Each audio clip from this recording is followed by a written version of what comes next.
Sí.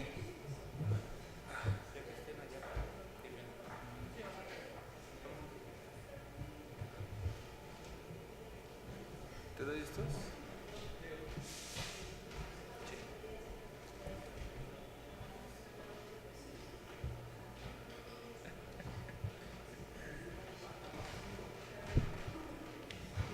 Qué cosa. Pues bueno, por eso ando, corro y levanto y hablo por teléfono.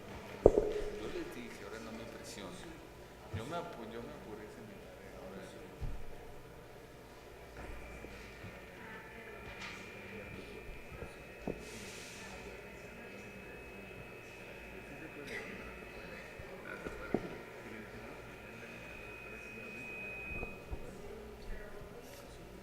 digo, o se lo hago.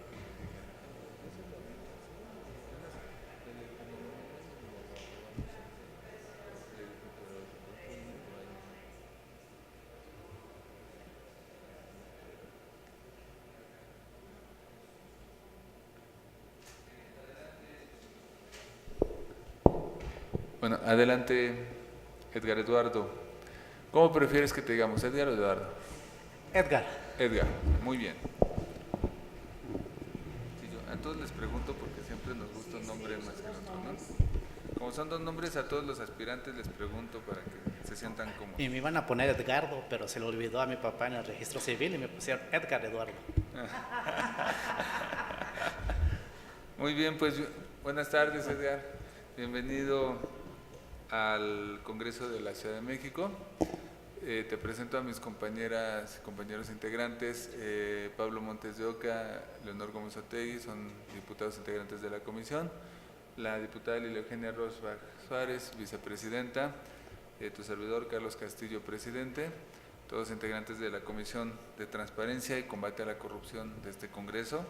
Como tú ya bien tienes conocimiento, vas a tener una exposición inicial de 10 minutos, posteriormente de aquí de la urna vamos a sacar un papelito que trae una pregunta de la ciudadanía en general que nos hicieron llegar vía medios electrónicos, y si algún diputado o diputada quiere hacerte algún comentario o cuestionamiento lo podrá hacer y tendrás una exposición final de 5 minutos. Aquí en el iPad te voy a estar marcando el tiempo. Cuando te reste un minuto te voy a enseñar una tarjeta de un minuto y te voy a enseñar la tarjeta de tiempo cuando se te haya acabado el tiempo. ¿Alguna duda? Ninguna. ¿No? ¿Listo, Edgar? Listo. Pues bienvenido y adelante. Bueno, primero, buenas tardes a las y los integrantes de la comisión. También quiero agradecer a los integrantes de la sociedad civil que están presentes y a los que nos siguen a través de la plataforma. Muchas gracias.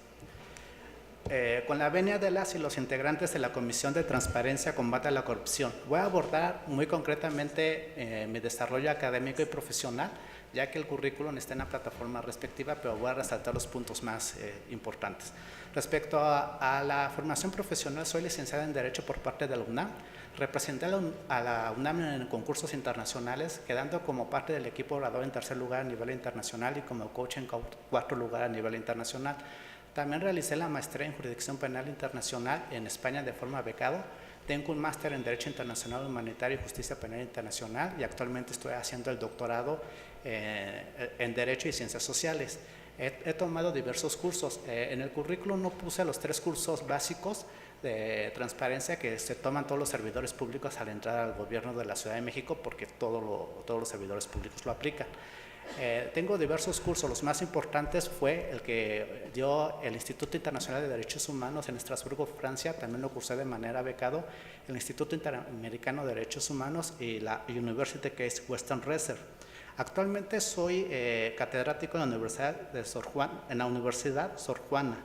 He tenido maestros a lo largo de la trayectoria muy interesantes, como la ex magistrada Silvia Sterner, que fue magistrada de la Corte Penal Internacional, también el juez Baltasar Garzón Cansado Trinidad, que fue juez de la Corte Interamericana de Derechos Humanos y que actualmente es juez de la Corte Internacional de Justicia. He pertenecido a varias organizaciones civiles como voluntario de Amnistía Internacional Sección México, Coalición Mexicana y Coalición Internacional por la Corte Penal Internacional. Y he tenido la suerte que me han publicado tanto en Europa como en Sudamérica como en México en la Ciudad de México y en el interior de la República. Laboralmente he trabajado en el gobierno local y gobierno federal. En el gobierno local, en la Consejería Jurídica de Servicios Legales, en la Secretaría de Seguridad Pública, en el Tribunal Superior de Justicia. En el Tribunal Superior de Justicia estuve a cargo de toda la materia de género, por lo cual me tocó hacer el plan de acción para atender la alerta de violencia de género que todavía no se resuelve sobre la Ciudad de México, y también me tocó hacer el programa de género del ente correspondiente. También fui director ejecutivo de investigaciones jurídicas y asuntos legislativos del Instituto para Integración al Desarrollo de las Personas con Discapacidad, actualmente Instituto de las Personas con Discapacidad. Este es un antecedente muy importante porque ahí fui responsable de 4 materias: derecho, legislación, transparencia y y era el representante jurídico.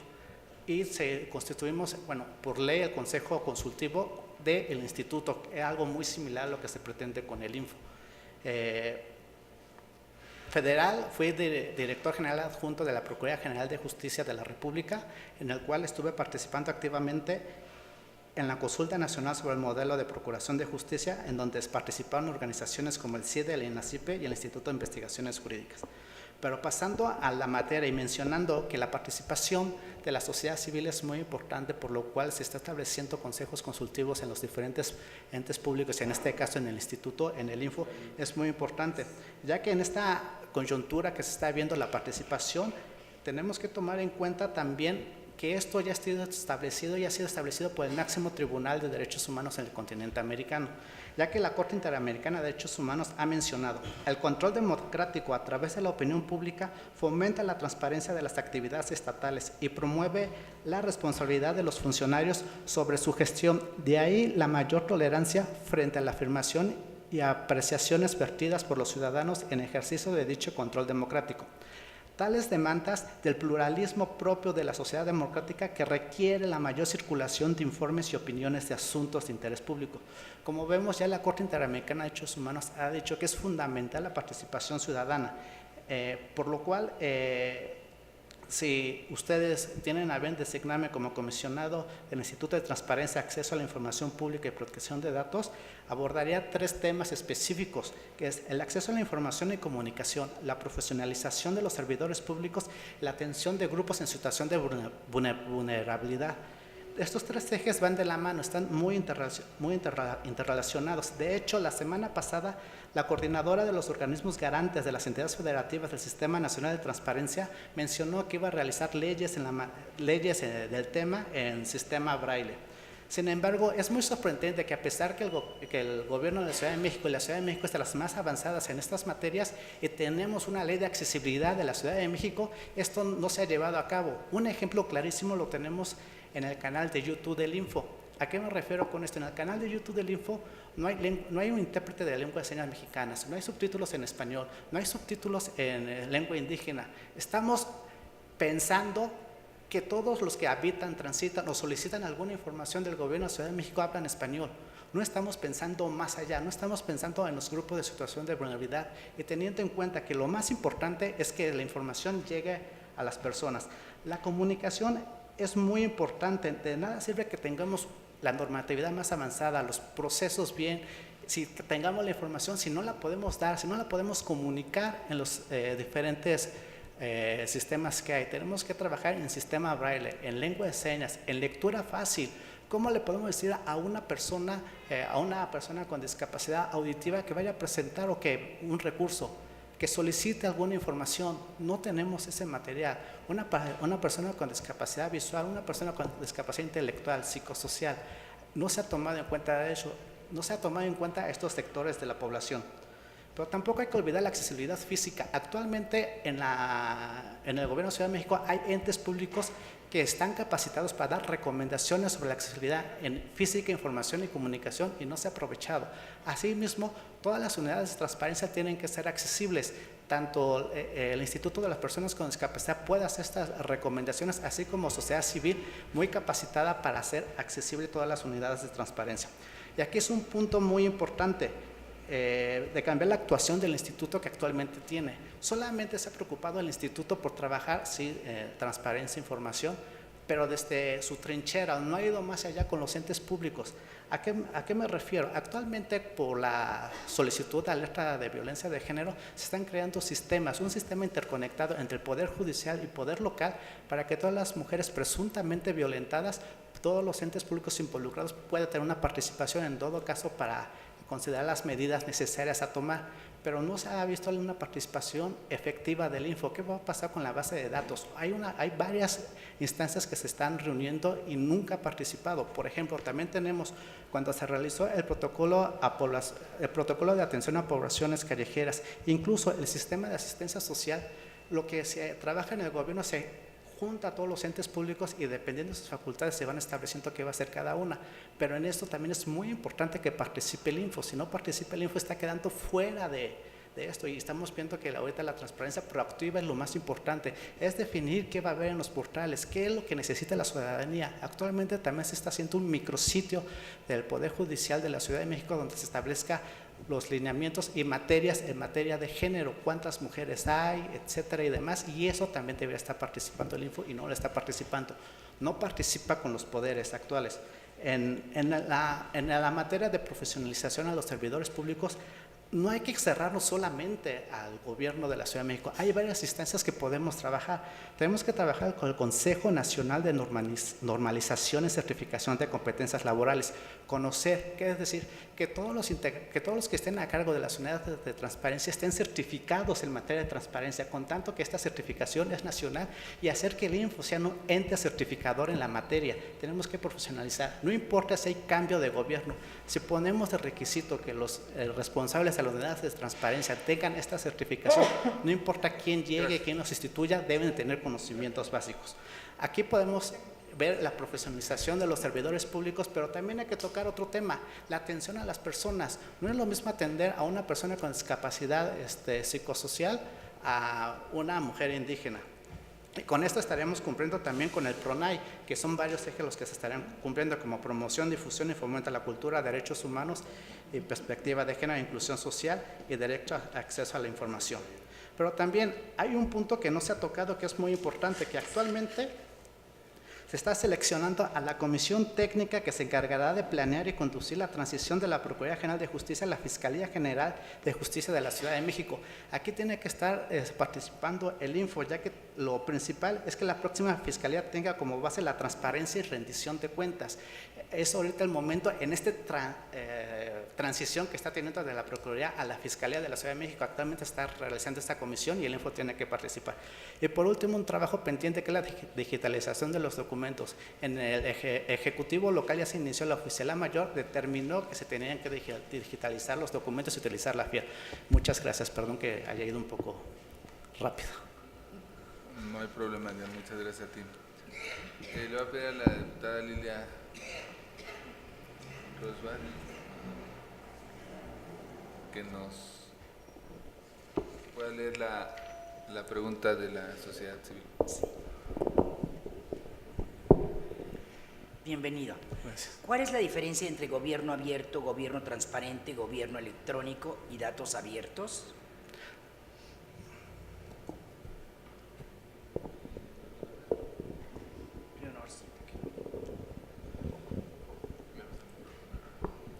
Buenas tardes, Edgar. Buenas tardes.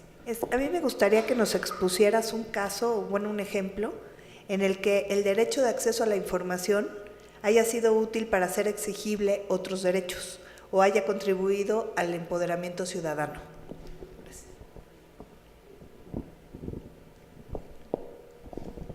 Buenas tardes. Buenas tardes. ¿Cómo fortalecerías la rendición de cuentas desde la transparencia y el acceso a la información pública?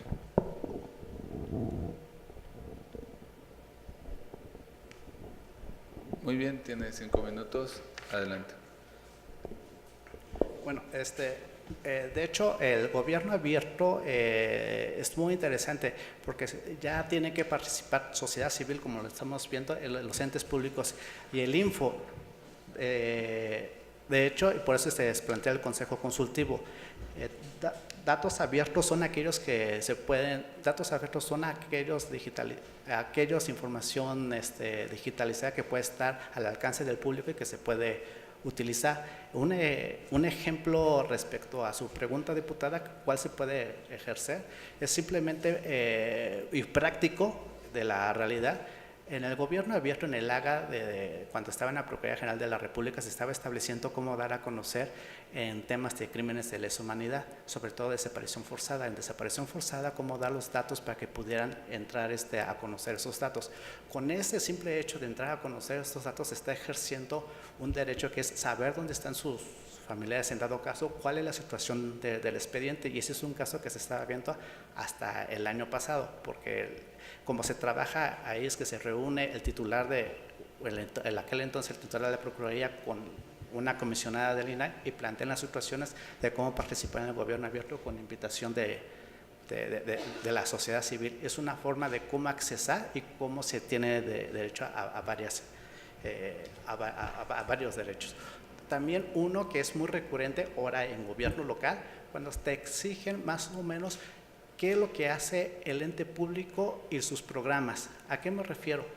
Cuando uno tiene las personas con discapacidad ejercían un programa y querían un programa laboral, preguntaban qué programas tiene el instituto, se les daba una asesoría y puedan tener un derecho laboral en el cual se establecía que se abrieron las 500 plazas de base para las personas con discapacidad, donde entraban y ejercían su derecho a laboral, su derecho a la salud, porque como eran de base, tenían la seguridad social y no había ningún problema y era muy difícil que los pudieran mover con cualquier cambio de administración y se aseguraba. Y de hecho también se planteó ir más allá. Las personas que no quieran trabajar en el gobierno, pero sin embargo sí tienen interés de trabajar, les ayudaba para que tuvieran una pequeña empresa y se les daba junto con la Secretaría de Trabajo. Respecto a, diputado, a cómo se puede fortalecer la rendición de cuentas, si era su pregunta, la importancia es la digitalización. Si trabajamos todo en la digitalización de los documentos, tanto de los gobiernos respectivos, podemos entrar a lo que está pasando y esto nos ayuda porque hay que imaginarnos que todos los entes públicos se pueden comunicar a través de un correo electrónico por medio de la FIEL. Eso ya se vino trabajando en la Oficialía Mayor. De hecho, la Oficialía Mayor determinó que todos los servidores públicos del gobierno de la Ciudad de México deben sacar su FIEL, deben digitalizarlo y se deben de comunicar entre ellos. Actualmente no se avanza en su totalidad, pero ya las copias de conocimiento son digitales, no se acercan físicamente, pero ahí el Info tampoco no se ha metido en la totalidad porque en el Poder Judicial, por ejemplo, se siguen realizando copias simples. Al momento que tenemos todo digitalizado, podemos tener una base de datos donde esté toda la información que esté, obviamente que sea pública, que sea abierta al público, porque todas las acciones que realizamos como servidores públicos tiene que estar considerada por los sociedad civil para que puedan realizar sus informes y en su caso preguntar si hay alguna anomalía.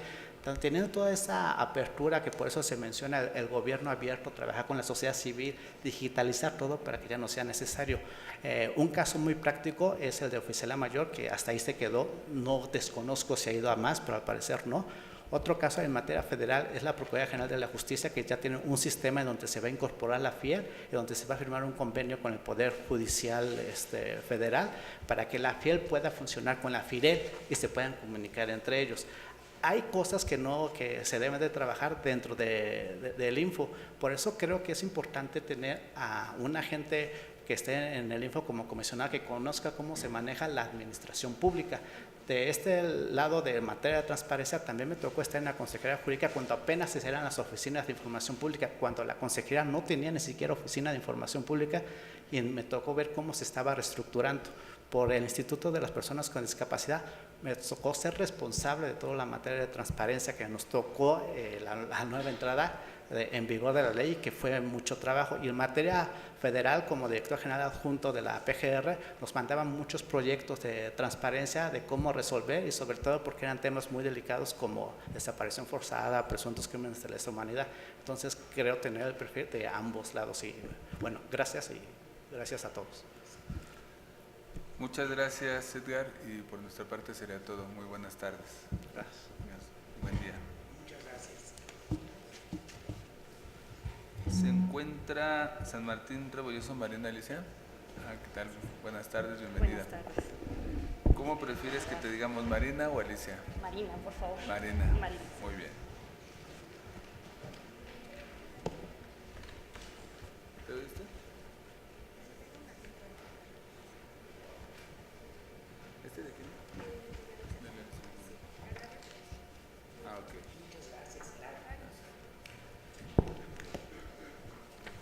Muy buenas tardes, Marina, bienvenida al Congreso de la Ciudad.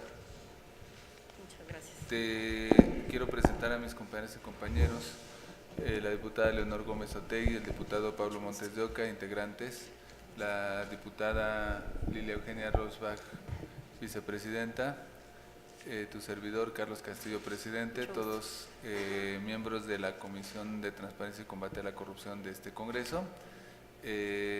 Como ya tienes conocimiento, vas a tener 10 minutos para llevar a cabo tu exposición. Posteriormente, de aquí de la urna, ya le pusieron los compañeros de la pecera, vas a poder sacar vamos a sacar una pregunta que es de las que nos hizo llegar la ciudadanía a través de los medios electrónicos. Si algún compañero o compañera quiere hacer alguna pregunta, cuestionamiento, lo que sea, también lo va a poder hacer y vas a tener 5 minutos de exposición final. Cuando te reste un minuto, te voy a enseñar una tarjeta que ya no encuentro. Aquí está. Sí. Una tarjeta que dice 1 minuto. Bien. Y cuando se te acabe el tiempo, aquí te voy a decir. Bien. Muy bien. Aquí en el iPad te va a marcar el tiempo. ¿Alguna duda? No. Muchas ¿Lista? gracias. Sí, adelante. Bueno, adelante. Distinguidas y distinguidos integrantes de la Comisión de Transparencia y Combate a la Corrupción, les agradezco la oportunidad de presentarme ante esta soberanía. Soy una orgullosa chilanga originaria de Azcapotzalco, pero habitante de la Ciudad de México en su conjunto, pues en ella nací y crecí, y diariamente la recorro y la vivo. Gracias a ello, conozco sus necesidades, sus carencias, pero también sus fortalezas. Dentro de estas últimas están todas las instituciones creadas a la luz de las leyes de transparencia y de protección de datos, particularmente el instituto que vela por ellas, organismo del que espero formar parte con su venia después de que escuchen mis razones para ello. Como ciudadana y como servidora pública que ha aplicado las leyes que garantizan ambos derechos, soy una firme creyente de su valor y utilidad. De forma cotidiana, en nuestra ciudad tomamos decisiones e interactuamos con instituciones para trámites y servicios. Repartimos sin mucha conciencia nuestros datos. Es aquí, en el espacio local, el más cercano a las personas, donde los actos de autoridad impactan directamente. Y por lo mismo es donde los beneficios de estas normas se vuelven tangibles. ¿Por qué lo digo? Porque el derecho de acceso a la información potencia nuestros derechos y porque la protección de nuestros datos personales nos sirve de escudo defensor de nuestra identidad e intimidad.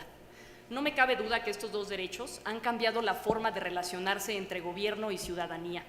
La información gubernamental ya no es propiedad de los funcionarios, es un bien público, y aquella personal pertenece a sus titulares.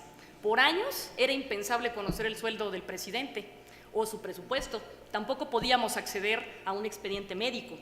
Hoy la información pública se consulta en los portales de Internet y nuestra información personal se resguarda. Pero ¿por qué estos derechos sirven a los ciudadanos y a las instituciones?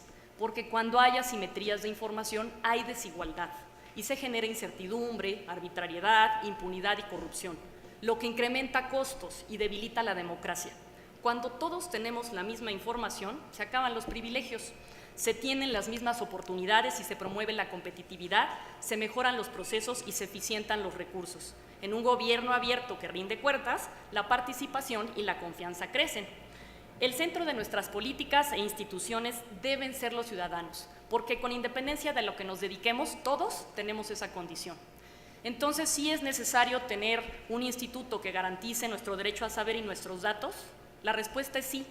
Sí necesitamos una autoridad autónoma y especializada que los garantice. Contar con información nos permite participar, exigir y decidir. Y cuidar nuestra privacidad nos requiere que sepamos cómo defenderla. Para que esta institución nos sea útil, necesitamos acercarla a la gente para que conozca su función y los beneficios de estos derechos. A más de 15 años de su desarrollo, la ciudadanía todavía no sabe cómo usarlos y las personas no logran identificar a los órganos garantes. Por el contrario, hay una percepción negativa.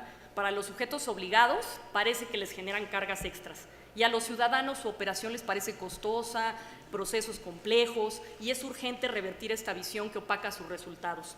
Nuestro Instituto de Transparencia tiene que ser capaz de mostrar las ventajas de su existencia, pues es clave en un Estado que se ostente como democrático. Por eso, con base en mi experiencia, quiero compartirles 5 temas que considero estratégicos. 1. Convertir el ejercicio de acceso a la información y protección de datos personales en una rutina democrática. Es decir, tenemos que lograr que todos los habitantes de la Ciudad de México se apropien de ellos. los conozcan, los apliquen, sepan sus bondades. El instituto tendría que ser reconocido por la gente como cercano, confiar en él, ser una institución que respete. Por ello es necesario realizar acciones de promoción y socialización de estos derechos de manera constante. También hacer sencilla y accesible la consulta de los portales de transparencia, priorizar la calidad de la información sobre la cantidad, traducir las normas, procedimientos y medios de defensa en un lenguaje simple, hacer fácil su trámite. 2, internalizar en los sujetos obligados estos 2 derechos mediante estrategias de acompañamiento y sensibilización. Me parece fundamental que los servidores públicos dejemos de ver el ejercicio de estos derechos como un tema contencioso, como un litigio entre el solicitante y la autoridad, porque eso lo único que genera es que el funcionario se canse, pero el ciudadano le parezca tortuoso y vea en el gobierno a su enemigo. Considero que se alcanza un mayor cumplimiento de las leyes y un mejor entendimiento con la ciudadanía con estrategias de sensibilización y acompañamiento con los sujetos obligados. La capacitación se vuelve fundamental, pues incide en cambiar comportamientos y de esta manera, si garantizamos 2 derechos, se favorece la imagen y la confianza de las instituciones. Al final, todos salimos ganando. Tercer punto, innovar nuestra función y maximizar los recursos aprovechando las tecnologías de la información y comunicación. Bajo la idea de una ciudad que sea referente en innovación, el instituto debe de estar a la altura de ese reto y aprovechar las tecnologías para mejorar procesos y ahorrar recursos. La seguridad de datos personales y la sistematización de los archivos puede facilitarse con estas tecnologías y adicionalmente, pues no es posible ejercer ninguno de los 2 derechos si no tenemos archivos. 4, contribuir a construir una ciudadanía y confianza en las instituciones mediante espacios de participación efectiva. Nuestro instituto no puede pensar su misión si no incluye a la sociedad civil. El instituto es de y para los capitalinos. Debe ser un espacio de acercamiento que fomente el diálogo entre los actores de la ciudad. Las prácticas de parlamento abierto pues son un ejemplo de ello. En un contexto de austeridad, las iniciativas de gobierno abierto ayudan a compartir recursos entre el gobierno y la sociedad. Eso nos permite hacer más con menos y obtener mejores resultados. Parte de nuestra misión es ayudar a construir ciudadanía, que actúe con sentido cívico y colectivo, que participe de manera informada y responsable. 5, proyectar los sistemas nacionales y de la Ciudad de México a resultados concretos. No debemos olvidar que nuestro instituto es parte del Sistema Nacional de Transporte.